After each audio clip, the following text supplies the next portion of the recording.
أعوذ بالله من الشيطان الرجيم بسم الله الرحمن الرحيم والصلاة والسلام على أشرف الأنبياء والمرسلين نبينا محمد صلی اللہ علیہ وآلہ وسلم والحمد للہ رب العالمین۔ اللہ تعالیٰ آپ سب کو اپنی رحمتوں اور برکتوں میں محفوظ رکھے، آمین یا رب العالمین۔ جیسا کہ آپ کے علم میں ہے کہ سابقہ پروگرام میں ہم آپ کو سورہ الفاتحہ کے اندر بتا رہے تھے کہ الحمدللہ رب العالمین کا مقام کیا ہے، الرحمن الرحیم کسے کہتے ہیں، مالک یوم الدین کا مقام کیا ہے، اور آج کی اہم ترین آیت ہے ایاک نعبد و ایاک نستعین۔ دو اہم ترین الفاظ ہیں اس میں، ایک لفظ ہے عبادت نعبد اور دوسرا لفظ ہے نستعین استعانت۔ پہلے ہم بات کریں گے عبادت پر۔ عبادت کسے کہتے ہیں، عبادت کیا ہوتی ہے، عبادت کیسے کی جاتی ہے، عبادت کے مقاصد کیا ہیں، اللہ تعالیٰ کی مطلوبہ عبادت کیا ہے، ہماری موجودہ عبادت کیا ہے، ان سارے معاملات پر آج ہم گفتگو کریں گے۔ عبادت پر بات کرنے سے پہلے میں یہ چاہوں گا کہ قرآن کریم کے 6 اہم ترین الفاظ میں آپ کے سامنے رکھنا چاہتا ہوں تاکہ آپ کے سامنے عبادت کا مفہوم نکھر کر سامنے آ جائے۔ پہلے 2 اہم ترین الفاظ جو قرآن کریم ہمارے سامنے پیش کرتا ہے وہ ہیں ہدایت اور سیق۔ ہدایت وہ جس طرح کہ ہم پڑھتے ہیں اہدنا الصراط المستقیم، تو وہ ہدایت، اور سیق سین یہ قاف، یہ دونوں الفاظ اہم ترین کیوں ہیں اس کی وجہ ہم آپ کو بتاتے ہیں۔ قرآن کریم میں جب اللہ تعالیٰ ایک آزاد با اختیار مومن، ایک آزاد با اختیار انسان سے مخاطب ہوتے ہیں تو اللہ تعالیٰ اس کے لیے لفظ لاتے ہیں ہدایت۔ ہدایت ہدایت کا لفظ دراصل استعمال ہوتا ہے اس انسان کے لیے کہ جس کے پاس آپشنز موجود ہوں، جو آپشنل ہو، جس کے پاس اختیار ہو کہ وہ چاہے تو اسے اختیار کرے اور چاہے تو چھوڑ دے، وہ لفظ ہے ہدایت۔ تو ہدایت ایسے انسانوں کے لیے یہ لفظ استعمال ہوتا ہے، اور اس کا تعلق آپ کی موجودہ زندگی سے ہے، آپ کی حیات سے ہے۔ لیکن سیق کا ورڈ جب آپ دیکھیں گے تو یہ استعمال ہوتا ہے بے اختیار انسان کے لیے، جس کے پاس اب کوئی اختیار نہیں ہے، اور یہ ورڈ استعمال ہوا ہے قرآن کریم کے اندر قیامت کے تناظر میں، آخرت کے تناظر میں۔ چونکہ آخرت میں آپ کو سیق کیا جائے گا، وہاں پر اب ہدایت کا کوئی مقصد نہیں رہتا، ہدایت کے تمام تر مقاصد دنیا میں کام آتے ہیں۔ آخرت میں وہاں پہ قرآن ورڈ چینج کرتا ہے ہدایت کے بدلے، تو وہاں پہ ورڈ لاتا ہے سیق۔ تو انسان کے شرف اور تکریم کا اندازہ آپ لگائیے کہ قرآن کریم جب موجودہ زندہ باحیات انسان کو پکارتا ہے یا اس سے بات کرتا ہے تو وہاں پر ورڈ لاتا ہے ہدایت، ہدایت اہدنا الصراط المستقیم۔ تو یہ ایک زندہ انسان یہ بات کر رہا ہے، بااختیار انسان یہ بات کر رہا ہے۔ لیکن وہی انسان اب جب اس کے پاس کوئی اختیار نہیں رہا، وہ مرنے کے بعد ایک مقام پر پہنچا، تو وہ جب آخرت کے تناظر میں جب وہ بات کو پیش کرتا ہے تو وہاں پر ورڈ لاتا ہے قرآن سیق۔ کیسے؟ بسم اللہ الرحمن الرحیم، سورہ الزمر آیت نمبر 71 میں اللہ تعالیٰ فرماتے ہیں اعوذ باللہ من الشیطان الرجیم بسم اللہ الرحمن الرحیم وسیق الذین کفروا الی جہنم زمرا، وسیق الذین کفروا الی جہنم، اور ہانکا جائے گا ان کافروں کو جہنم کی طرف، ہانکا جائے گا، ڈرائیو کیا جائے گا۔ ہدایت میں آپ ڈرائیور ہوتے ہیں، سیق میں آپ کو ڈرائیو کیا جاتا ہے۔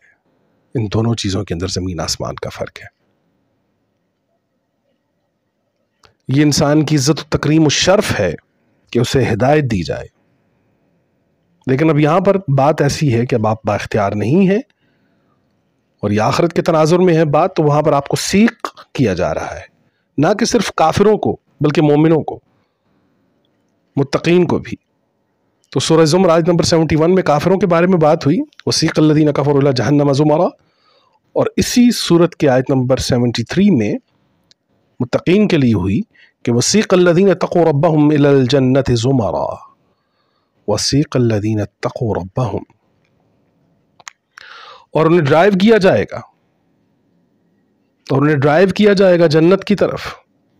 اب وہ خود ڈرائیور نہیں ہے بلکہ انہیں ڈرائیو کیا جا رہا ہے۔ تو جب انسان با اختیار ہوتا ہے تو وہاں پر قرآن لفظ لاتا ہے ہدایت، ہدایہ، اور جب وہ بے اختیار ہوتا ہے تو وہاں پر لفظ لاتا ہے قرآن سیق۔ تو یہ شرف انسانیت ہے کہ آپ کو آپ کی زندگی کے اندر ہدایت کے تناظر میں مخاطب کیا جا رہا ہے، آپ کو سیق نہیں کیا جا رہا، پہلی بات۔ دوسرے دو اہم ترین الفاظ جو ہیں، ایک لفظ ہے حر اور ایک لفظ ہے عبد۔ حر کے لیے آپ دیکھیے سورہ البقرہ آیت نمبر 178 میں اللہ تعالیٰ نے فرمایا اعوذ باللہ من الشیطان الرجیم بسم اللہ الرحمن الرحیم الحر بالحر والعبد بالعبد، آزاد کے بدلے آزاد اور عبد کے بدلے عبد، آزاد کے بدلے آزاد اور عبد کے بدلے عبد۔ تو اب حر اور عبد کے اندر کیا فرق ہوتا ہے؟ حر وہ ہوتا ہے جو بالکل آزاد ہوتا ہے، بالکل آزاد ہوتا ہے، کسی کا مقید نہیں ہوتا، کسی کا محکوم نہیں ہوتا، وہ حر ہے۔ اور عبد جو ہے یہ ممکن ہے کہ آزاد ہو اور ممکن ہے کہ غلام ہو، اس کے اندر یہ دونوں پہلو پائے جائیں گے عبد کے لفظ کے اندر، کیونکہ عبد کو جب آپ دیکھیں گے تو عباد الرحمن بھی کہہ کے پکارا گیا ہے، رحمان کے بندے ہیں، عبد اللہ ہیں، اللہ کے بندے ہیں۔ اور دوسرے مقام پر ایک جگہ پر کہا گیا سورہ النحل آیت نمبر 78 میں اعوذ باللہ من الشیطان الرجیم بسم اللہ الرحمن الرحیم عبدا مملوکا لا يقدر على شيء، وہ ایک محکوم عبد ہے کہ جو کچھ نہیں کر سکتا۔ تو اب حر اور عبد کے درمیان آپ کو فرق پتا چلا ہوگا کہ حر کہتے ہیں آزاد کو، اور عبد جو ہے یہ آزاد بھی ہو سکتا ہے اور غلام بھی ہو سکتا ہے۔ تو یہ دونوں الفاظ۔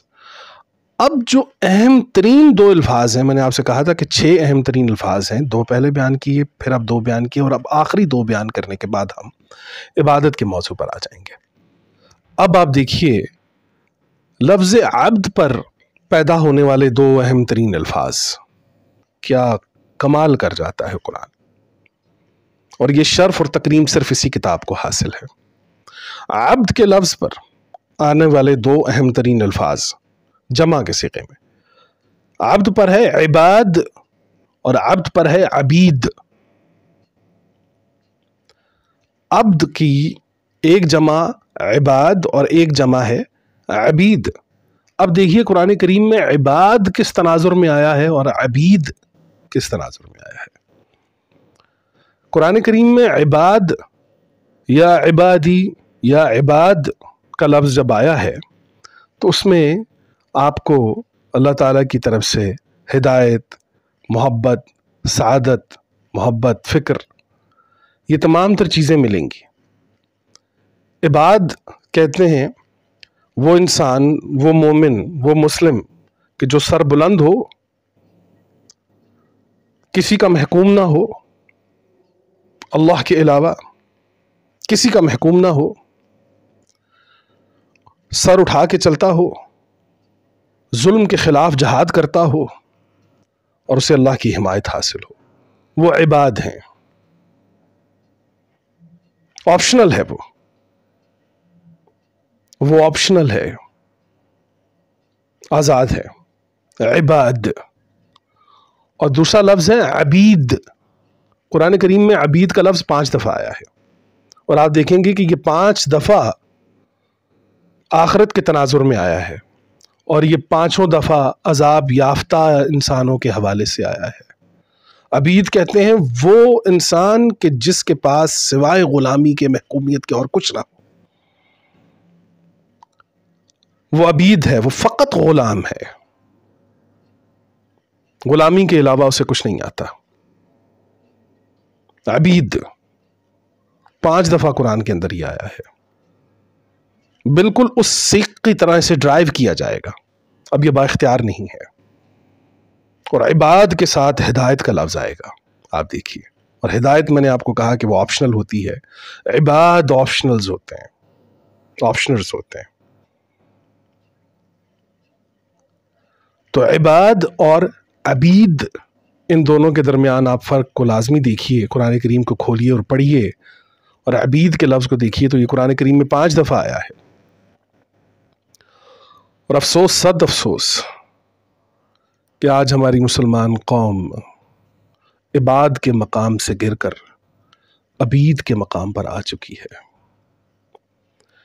آج ہمیں ڈرائیو کیا جا رہا ہے، آج ہم ڈرائیور نہیں ہیں، آج ہم عبید ہیں. ہمیں کبھی سیاست کے نام پر ڈرائیو کیا جاتا ہے، سیق کیا جاتا ہے، کبھی سیاست کے نام پر ڈرائیو کیا جاتا ہے، کبھی مذہب کے نام پر ڈرائیو کیا جاتا ہے، کبھی مسلمانوں کو وطنیت کے نام پر ڈرائیو کیا جاتا ہے، کبھی سرمایہ داری نظام کے تحت ان کو ڈرائیو کیا جاتا ہے. تو ہم ایک عبید کے مقام پر پہنچ چکے ہیں، اور قرآن اور محمد صلی اللہ علیہ وسلم ہمیں عباد الرحمن بنانے کے لیے آئے ہیں. قرآن ہمیں عباد کی صورت میں دیکھنا چاہتا ہے. اور اب آئیے اپنے مین موضوع پر کہ عبادت کیا ہے. عبادت پر بات کرنے سے پہلے 2 اہم ترین چیزیں، 2 اہم ترین پہلو میں آپ کے سامنے رکھوں گا کہ عبادت کے 2 اہم ترین پہلو کہ جس کے بغیر عبادت کا ہونا ناممکن ہے، عبادت کے وجود کا ہونا ناممکن ہے. تو پہلی بات کہ عبادت کے 2 پہلو ہیں. ایک پہلو ہے جزوی اور دوسرا پہلو ہے کلی. جزوی اور کلی، ان دونوں کو یوں سمجھیں کہ عمل اور نتیجہ. عمل جو ہے وہ جز ہے اور نتیجہ جو ہے وہ اس کا کل ہے. تو قرآن کریم نے ان دونوں کو ایک ساتھ کئی مقامات پر پیش کیا ہے کہ جز کیا ہے اور کل کیا ہے. کیسے ہے؟ دیکھیے سورہ نساء آیت نمبر 36، اعوذ باللہ من الشیطان الرجیم، بسم اللہ الرحمن الرحیم. وَاعْبُدُوا اللَّهَ، اور اللہ کی عبادت کرو، وَلَا تُشْرِكُوا بِهِ شَيْئًا، اس کے ساتھ کسی کو شریک مت ٹھہراؤ، وَبِالْوَالِدَيْنِ إِحْسَانًا، اور والدین کے ساتھ احسان کرو. اب عبادت کا پہلا لفظ آ گیا وَاعْبُدُوا اللَّهَ، اور اللہ کی عبادت کرو، یہ کل ہے. اب کلی طور پر تو عبادت جو ہے وہ آپ کر رہے ہیں، اب اس میں جزیات کیا ہیں وہ یہ دیکھیں. وَلَا تُشْرِكُوا بِهِ شَيْئًا، اب شرک نہیں کرنا، یہ ایک جز ہے. وَبِالْوَالِدَيْنِ إِحْسَانًا، والدین کے ساتھ احسن سلوک کرنا ہے، یہ ایک جز ہے. وَبِذِي الْقُرْبَى وَالْيَتَامَى وَالْمَسَاكِينَ، اور یتیموں کے ساتھ اور مسکینوں کے ساتھ اور قرابت داروں کے ساتھ آپ کا حسن سلوک بہت اچھا ہونا چاہیے، احسان کرنا ہے آپ نے ان کے ساتھ. اب یہ جزیات ساتھ چلتے چلے آ رہے ہیں، پڑوسیوں کے ساتھ، پڑوسیوں کے ساتھ والوں کے ساتھ، وما ملکت، آگے چل کے والجار ذی القربى والجار الجنب والصاحب الجنب وابن السبیل وما ملکت ایمانکم ان اللہ لا يحب من كان مختالا فخور. تو اب قرآن جو ہے وہ کل عبادت کا کل پیش کر کے اب اس کی جزیات آگے پیش کرتا چلا جاتا ہے. سورہ نجم آیت نمبر 62 میں اللہ تعالیٰ فرماتے ہیں اعوذ باللہ من الشیطان الرجیم، بسم اللہ الرحمن الرحیم، فَاسْجُدُوا لِلَّهِ وَاعْبُدُوا. اب ہمارے ہاں سجدہ عبادت ہے، تو یہ کیا بات ہے کہ اللہ تعالیٰ کہہ رہے ہیں کہ وَاسْجُدُوا فَاسْجُدُوا لِلَّهِ وَاعْبُدُوا، سجدہ کرو اللہ کے لیے اور عبادت کرو. وَاعْبُدُوا اگر ہم عام ترجمہ دیکھیں تو اس کا مطلب یہ ہوا کہ اللہ تعالیٰ یہ بتا رہے ہیں کہ آپ کا رکوع، آپ کا سجدہ، آپ کی نماز، آپ کا حج، روزہ، زکوٰۃ، تلاوت، یہ تمام تر چیزیں جنہیں آپ نے عبادت کا کل سمجھا ہوا ہے، دراصل یہ عبادت کا جز ہے. یہ عبادت کا جز ہے. جز اور کل کیسے ہوتا ہے یہ میں آپ کو بتاتا ہوں. مثال کے طور پہ آج کل رمضان ہے، ہم لوگ روزے رکھ رہے ہیں، تو ایک انسان روزہ رکھتا ہے، وہ بھوکا رہتا ہے، تو یہ اس کا جز ہے. عبادت کا جز اس کا بھوکا رہنا ہے. لیکن اگر اس کی ذات کے اندر صبر و استقامت نہیں آئی تو یہ عبادت نہیں ہے، کیونکہ صبر و استقامت اس کا کل ہے. روزہ اگر جز ہے تو اس روزے سے حاصل ہونے والا صبر اور استقامت اور اس کی ذات کی اصلاح جو ہے اگر یہ ہدف اس نے پورا نہیں کیا تو یہ صرف آپ نے جزیات کے اوپر بات کی ہے عبادت کی، آپ نے اس کو کلی طور پر اس پر بات نہیں کی، تو یہ عبادت کا جز اور کل یہاں پر عبادت جو ہے وہ وارد نہیں ہوگی۔ آپ نماز کو دیکھیں تو نماز اس کا جز ہے۔ اب نماز سے حاصل ہونے والی حق گوئی، حرام اور حلال کی تمیز، یتیموں کے حقوق، والدین کے حقوق، قرابت داروں کے حقوق، محلے داروں کے حقوق، انسانیت سازی، اللہ کی حکومت کی علمبرداری، اگر یہ تمام تر چیزیں آپ کو صلاۃ سے حاصل نہیں ہو رہی تو آپ نے جزوی طور پر وہ عبادت کی ہے، کلی طور پر تو نہیں کی۔ تو نماز اس کا جز ہے، اور اس جز سے حاصل ہونے والے نتائج، اس عمل سے حاصل ہونے والے نتائج جو ہیں وہ اس عبادت کا کل ہے، اور عبادت ہمیشہ ان دونوں پہلوؤں کو ساتھ لے کے کمبائنڈ کوارڈینیشن کے ساتھ چلتی ہے۔ تو عبادت کو آپ نے جب بھی دیکھنا ہے تو آپ نے یہ دیکھنا ہے کہ یہ میں جزوی طور پر کر رہا ہوں یا یہ میں کلی طور پر کر رہا ہوں۔ اب تلاوت عبادت کا جز ہے اور عمل عبادت کا کل ہے۔ آپ تلاوت کر رہے ہیں جزوی طور پر اور آپ اس پر عمل نہیں کر رہے کلی طور پر، تو یہ عبادت کے زمرے میں نہیں آئے گا، یہ عبادت کے اندر کاؤنٹ نہیں ہوگا۔ آپ حج کر رہے ہیں اور آپ کے حج کرنے سے انسانیت سازی کو کوئی فروغ نہیں مل رہا، انسانیت کو اس سے کوئی فائدہ نہیں ہو رہا، خود آپ کی اپنی ذات کو کوئی اس سے فائدہ نہیں ہو رہا، آپ کے کردار کے اندر کوئی تبدیلی نہیں آ رہی، یہ سارے معاملات اگر آپ کے ساتھ نہیں ہو رہے تو آپ نے جزوی طور پر وہ حج عمرہ کر لیا ہے، اس کے کلی طور پر آپ کا اس سے کوئی تعلق نہیں ہے۔ تو عبادت کو جب تک آپ عمل اور نتیجے کے ساتھ نہیں دیکھیں گے، عبادت کبھی آپ کے سامنے نکھر کر نہیں آئے گی، آپ کو نہیں معلوم ہوگا کہ عبادت کیا ہے۔ آگے چلیے دیکھیے عبادت کا اہم اور سب سے اہم ترین موضوع قرآن سورہ البقرہ آیت نمبر 21 کے اندر لے کر آیا ہے کہ عبادت کا اولین ہدف کیا ہوگا، اور قرآن کریم میں 2 مقامات ہیں، یہ میں آپ سے آگے چل کے بات کریں گے۔ پہلے اس مقام کو دیکھیے، یا ایھا الناس اعبدوا ربکم الذی خلقکم والذین من قبلکم لعلکم تتقون۔ اب یہ جز بھی آ گیا ہے اور کل بھی آ گیا ہے۔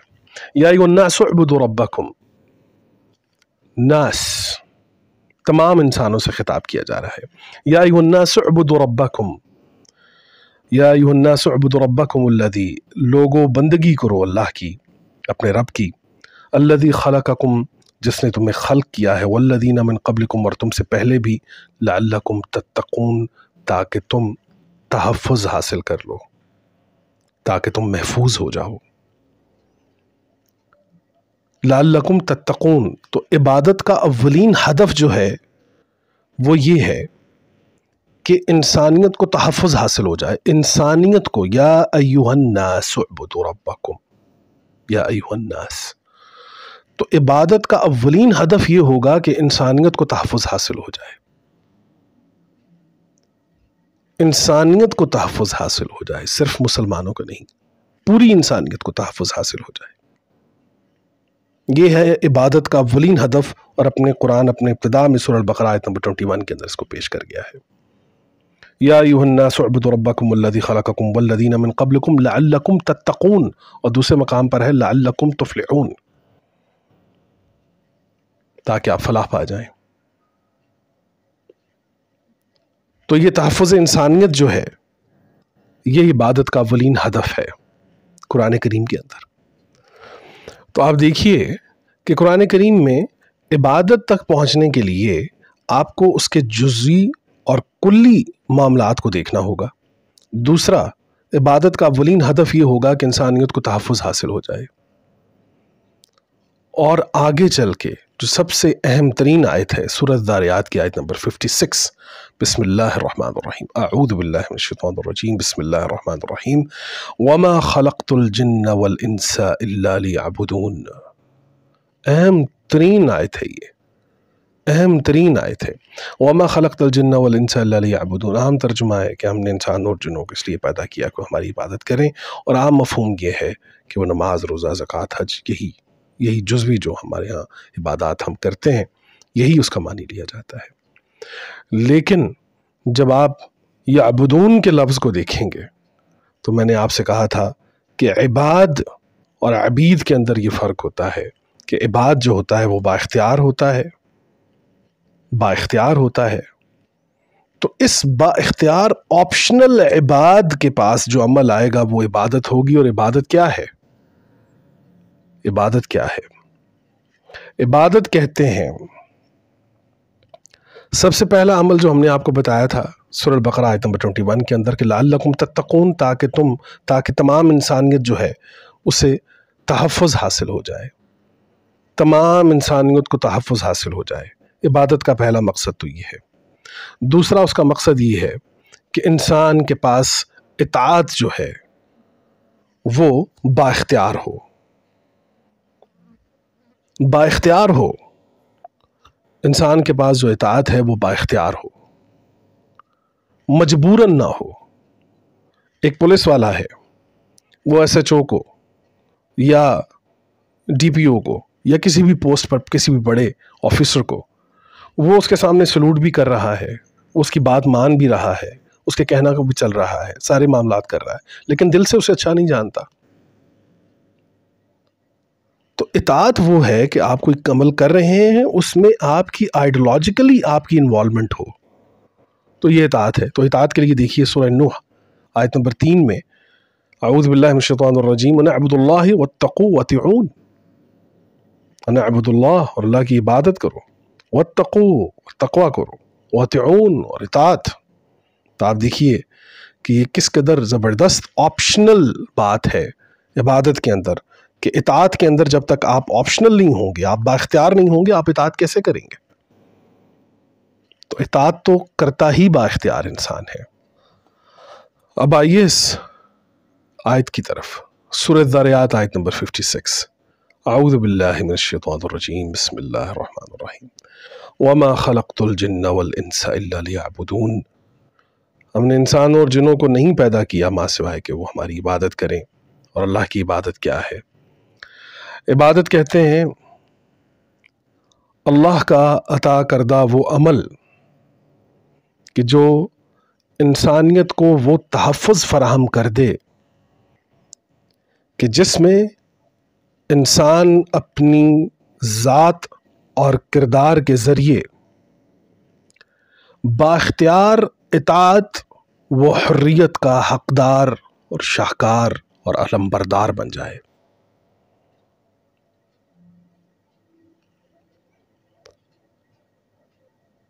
اللہ کی عبادت یہ ہے کہ انسانوں کو احرار بنا دیا جائے، ایک دائمی حریت عطا کر دی جائے۔ یہ ہے تخلیق انسانیت کا مقصد، اور یہ ہے عبادت کا اولین ہدف۔ وَمَا خَلَقْتَ الْجِنَّ وَالْإِنسَ إِلَّا لِيَعْبُدُونَ، تو انسان کی تخلیق کا مقصد یہ ظاہر ہے اور نکھر کر سامنے آتا ہے کہ انسان کی تخلیق کا مقصد یہ ہے کہ اس کو ایک ایسی دائمی حریت عطا کر دی جائے کہ وہ اطاعت بھی کرے تو با اختیار ہو۔ تو یہ با اختیار حریت جو ہے دراصل یہ مقصدیت عبادت ہے، یہ مقصد عبادت ہے۔ تو وَمَا خَلَقْتَ الْجِنَّ وَالْإِنسَ إِلَّا لِيَعْبُدُونَ، تو اللہ جو زمین و آسمان کا مالک ہے، جو ذرے سے مجرے کا مالک ہے، جو سیاروں اور ستاروں کا مالک ہے، وہ انسان سے یہ مطلوب تو نہیں ہے اسے کہ وہ چند حرکات اس کے سامنے کرے گا اور وہ اللہ سے خوش ہو جائے گا، بلکہ اس کا مطلوب یہ ہے کہ ان حرکات میں اس انسان کو زندگی عطا کر دی جائے، اس انسان کو باعث شرف و تکریم بنا دیا جائے، اس انسان کو اس قابل کر دیا جائے کہ اسے زندگی میں اور آخرت میں ایک دائمی حریت عطا کر دی جائے۔ یہی ہے تخلیق مقصد انسانیت، یہی ہے مقصد تخلیق، اور یہی ہے مقصد عبادت، اور یہی ہے اللہ تعالیٰ کی عطا کردہ وہ عزت و تکریم کے جو حضرت انسان کو حاصل ہے۔ سو عبادت کو جزئی اور کلی طور پر اپنائیے، اپنے عمل سے انسانیت کو تحفظ فراہم کریں، کسی انسان سے اس کے حق کے خود ارادیت کو مت چھینیں، مقصد عبادت یہ ہے، ما خلقت الجن والانس الا لیعبدون، کہ وہ میری عبادت کریں گے، وہ میری اطاعت کریں گے، لیکن ہوں گے با اختیار، ان کو سیق، ان کو ڈرائیو نہیں کیا جائے گا، وہ عبید نہیں ہوں گے۔ تو اللہ یہ چاہتا ہے کہ انسان اللہ کا عباد ہو، وہ اللہ کا عبید نہ ہو۔ ہم اللہ کے عباد ہیں، ہم اللہ کے عبداللہ ہیں، ہم عباد الرحمن ہیں۔ اللہ نے کہیں بھی انسان کو اپنا عبید نہیں کہا۔ وہ انسانوں کو دنیا میں عباد دیکھنا چاہتا ہے، وہ انسانوں کو عبید نہیں دیکھنا چاہتا۔ عبادت کیجئے، اللہ تعالیٰ آپ کا حامی و ناصر ہے۔ السلام علیکم ورحمۃ اللہ وبرکاتہ۔